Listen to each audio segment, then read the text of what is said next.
Out of the way, champ. Townsend replaces injured Savala for the Roosters. Cleary and Yo rested for South's clash. Walker out for the season. And Dodd, he gets a start this week on the bench. Dylan Brown dropped to 18th man for Parramatta. Galvin to halfback. Sexton dropped. That's the big one. Taylor May to make club debut at centre for the West Tigers. And Cameron Ciraldo's decision to put Lachie Galvin in the 7 had plenty of support in Belmore today. I said it before, Lachie's here, pretty much the first person here every day, working hard in his game, and then on the field he's been really chasing excellence, and yeah, he gets his shot this weekend. Obviously you check on Toby, and Toby's a great person, team first mentality. Yeah, let's get on with it. He's out there today ripping in for the Berries side, helping us get better, so yeah. Yeah, excited. He's been playing good footy. We know he's a good player. And, yeah, he's got the call-up this week, and we hope he does a great job for us. Toby's a good mate of all of ours, obviously, and that's just part of the game, and it's hard for him, and, we're all going to be there to support him. It's been building all year, and they have finally made the decision. He has been the talk of the town, the talk of the NRL, Lachie Galvin, and we said last night, if you're going to pull the trigger, then pull it and bang. Ciraldo's done it straight away. Galvin into the 7 jersey. Toby Sexton dropped. Thoughts? I think that finally Cameron Ciraldo's reached the point where he's said, I've got to make a call here, and he's made it. I don't think this is a week-to-week like we've seen in the last month. I think this is full-time. This is the future. This is the future. This is the way they want to go.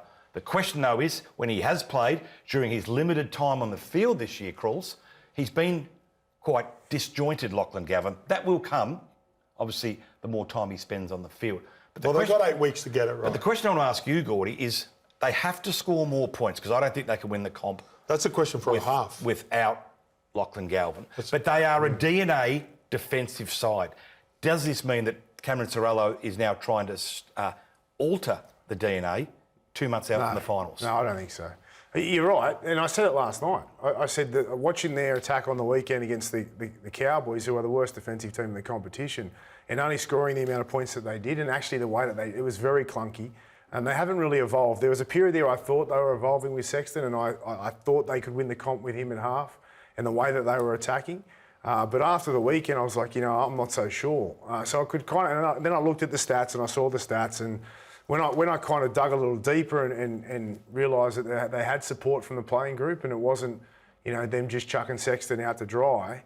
The other players, believe in Galvin and want him there. I'm like, okay, well, this changes things. The players believe whoever's there, Braith. No, not true. Not true. That is true. Every week, that if the players are interviewed, You're who right. is the We don't incumbent know. 7, they will say You're right. he's the best man for the job. You're right, And if next week it's somebody else, the players will say, we support him. I get it, but you believe in some players more. So, yeah, of course you go there and the 17 teammates you do believe in, but there's some that you just have a lot more faith and trust in. See, I trust Cameron Ciraldo, right? And I rate him highly as a coach. And I think he can win them. I've said at the start of the year, I think that he can win them a premiership. That team they've got can win a comp over the next 3 to 4 years. They've gone better than I thought. He knows what it takes to win a premiership. He knows what attack he needs. He knows he's not getting that attack. Galvin's going to take time, and the jury's still out on Galvin.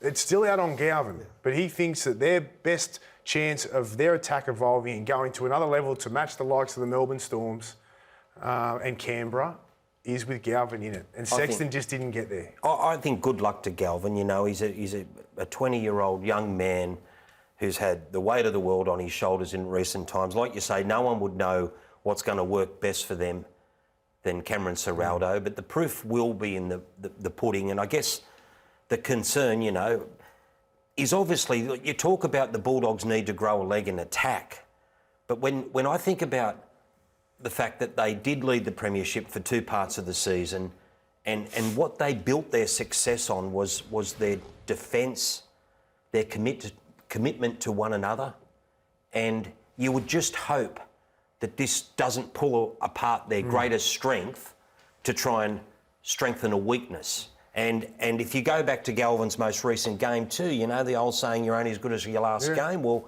that last game, he was far from impressive in that game because he threw 2 bullets through Matt Burton's body and he gave Kickow another one. I just wonder where this has come from on the back of that performance. Well, this is the risk. What you just said, Braith, was quite unfair. I don't know if it was a throwaway line, but you just said before, Sexton just didn't quite get there. Yeah.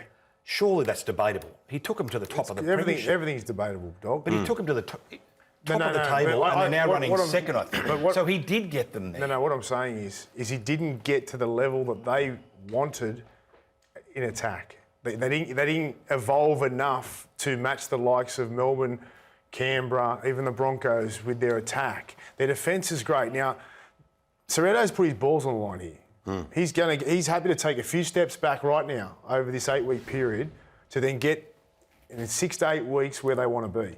It may not work. This is a risk, and I've said that all along, and I'm not taking that back.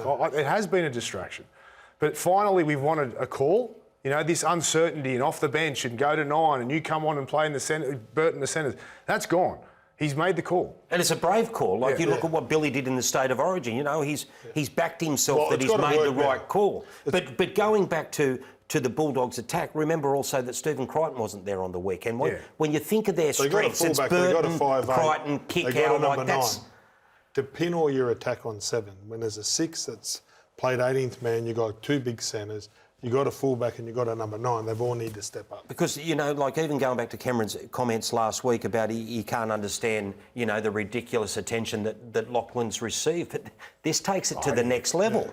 It really naive. does. It's naive to think that, you know. That's where I disagree with Cameron. Like, it's naive to think or be surprised by the attention this has received. And it's going to continue. You know, it's going to continue. It'll go up to the next level now because the Bulldogs season is riding on this decision now because, you know, they're a top 4 certainty.